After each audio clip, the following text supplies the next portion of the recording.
Hi friends, బీరకాయ పచ్చడి అండి. అలా పచ్చిమిరపకాయలు వేసుకోవాలి, బీరకాయ కట్ చేసి వేసుకోవాలండి, టమాటాలు 2 వేసుకోవాలి.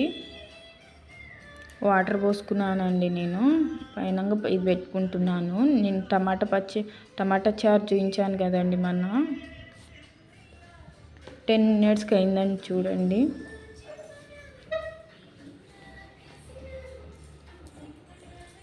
మిక్సీ పట్టేసుకోవాలండి. ఎల్లిపాయలు వేసుకోవాలండి, తగినంత సాల్ట్ వేసుకోవాలండి, తగినంత అంతే. తాలింపు పెట్టుకోవాలి. పచ్చడి పోపు వేసుకుందాం. స్పూన్ ఆయిల్ పోసుకున్నానండి. ఎండుమిరపకాయలు, ఎల్లిపాయలు వేసుకున్నానండి, పసుపు వేసుకున్నానండి, మిక్సీ పట్టేది అందులో వేసానండి. ఎంతో సింపుల్ అయిన బీరకాయ కర్రీ అండి. ఇప్పుడు చలికాలం కదండి, టేస్టీ బాగుంటుంది.